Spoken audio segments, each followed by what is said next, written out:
টিয়ক এফআৰইউত আছুৰ প্ৰতিবাদ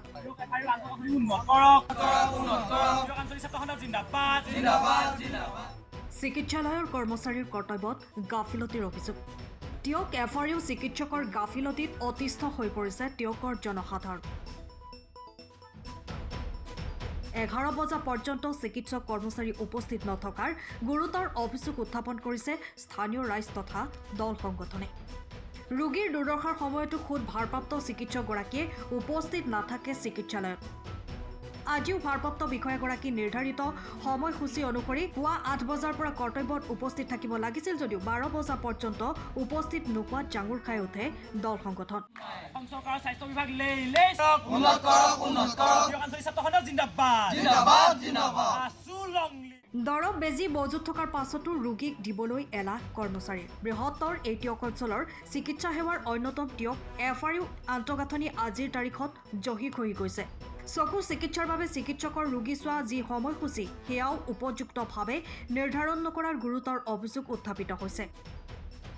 নিজৰ ইচ্ছা অনুযায়ী ৰোগী চোৱা সময় ৰাতি 8 বজাৰ পৰা পুৱা 8 বজালৈ হোৱাৰ বাবেই এনে ক্ষেত্ৰত ৰোগী উপকৃত হ'ব পৰা নাই সেয়ে এই বিষয়ত গুৰুত্ব সহকাৰে লৈ ব্যৱস্থা গ্ৰহণৰ দাবী জনাইছে আছুৱে ইপিনে বৰষুণ দিলে চিকিৎসালয়খনত পানী পৰাৰ ফলত ৰোগীৰ সমস্যা হোৱা পৰিলক্ষিত হয়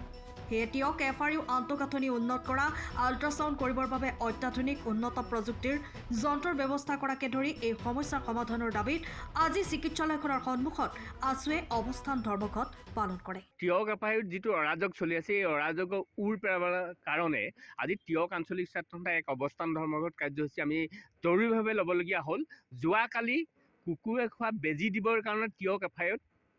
মানুহ নাই তেনেধৰণৰ দুৰ্ভাগ্যজনক ঘটনা হোৱাটো খুব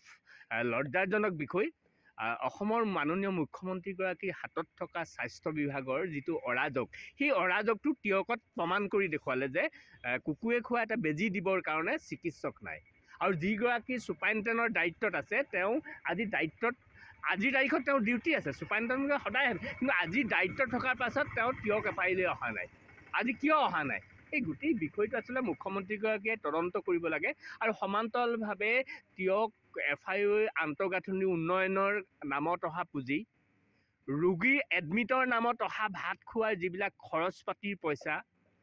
ৰোগীৰ পৰা সংগ্ৰহ কৰা যিটো মাচুল সেই মাচুল ক'ত ব্যৱহাৰ হয় এই কথাবিলাক আচলতে মুখ্যমন্ত্ৰীগৰাকীয়ে নিজাববীয়া তদন্তৰ প্ৰয়োজনীয় ব্যৱস্থা গ্ৰহণ কৰিব লাগে যদি টিয়ক এফআইউত তদন্তৰ ব্যৱস্থা গ্ৰহণ কৰি ইয়াৰ পইচা ক'ত কেনেকৈ খৰচ হৈছে যেতিয়া গোটেই বিষয়টো ৰহস্য উদ্ঘাটন হ'ব কিন্তু অসমৰ স্বাস্থ্য বিভাগটোত এনে অৰাজকৰ পৰা অলপ উৰ পৰিব বুলি আমি আশা কৰিব পাৰি আৰু ইয়াৰ যিগৰাকী চকু চিকিৎসক আছে তেওঁ সদায় ৰাতি ডিউটিয়ে পৰে ৰাতি কোনো চিকিৎসক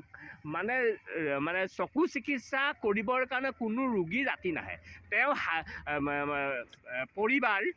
ছুপাৰিণ্টেণ্ডেণ্ট হোৱাৰ সুবাতে তেওঁক সদায় ৰাতি ডিউটি দিয়ে তেওঁ দিনত যোৰহাটৰ এখন বেচৰকাৰী ফাৰ্মাচীত বহি তেওঁ চিকিৎসা প্ৰদান কৰে তেওঁ তেনেকৈ আমি পইচা ঘটাত তেওঁ চিকিৎসা কৰাত আমাৰ ক'বলগীয়া একো নাই তেওঁ সদায় তেওঁ ৰাতি ডিউটি পৰে এনেকৈ যদি ইয়াত চকু চিকিৎসা কৰিবলৈ আহে আমাৰ ইয়াত মানুহে কোনো ৰোগীয়ে সেই সুবিধা পোৱা নাই তেওঁ সপ্তাহত মিলাই লওক আচলতে গোটেই কৌশলটো ছুপাৰিণ্টেণ্ডেণ্টগৰাকীৰ সোপাঢিলা নীতি আৰু নিজৰ মানে স্বামী হোৱাৰ সুবাদত তেওঁ এনে কাম কৰি আছে আৰু গোটেই বিষয়টো মুখ্যমন্ত্ৰীগৰাকীয়ে এক উচ্চ পৰ্যায়ত তদন্ত কৰি প্ৰয়োজনীয় ব্যৱস্থা গ্ৰহণ কৰিব আৰু সমান্তৰালভাৱে যোৰহাটৰ যুটীয়া স্বাস্থ্য সঞ্চালকগৰাকীৰ যিটো ফোন নাম্বাৰ কোনেও নাপায় তেওঁ কাকো নাম্বাৰটো নিয়ে তেওঁ ব্যক্তিগত নাম সেইকাৰণে ভাবিছোঁ মুখ্যমন্ত্ৰীগৰাকীয়ে অসমৰ অন্য জইণ্ট ডাইৰেক্টৰ আমি যোৰহাটত বহু পাই গ'লোঁ তেওঁলোকে কিন্তু ৰাইজৰ দল সংগঠন বা সংবাদ মাধ্যমৰ প্ৰথমে তেওঁ ফোন নাম্বাৰ কিবা থাকিলে আপোনালোকে ক'ব কিন্তু আজিৰ তাৰিখত যোৰহাটৰ জইণ্ট ডাইৰেক্টৰ সেই ব্যৱস্থা নকৰে সেইকাৰণে মুখ্যমন্ত্ৰীগৰাকীয়ে স্বাস্থ্য বিভাগে যোৰহাটৰ এটা হেল্পলাইন খুলি দিয়ক যিকোনো সমস্যা জনাব আৰু টিয়কৰ একমাত্ৰ এফআইউখনৰ উন্নতৰ প্ৰয়োজনীয় ব্যৱস্থা সময়ৰ খবৰ সময়ত পাবলৈ ফলো কৰক টাইম অফ আছাম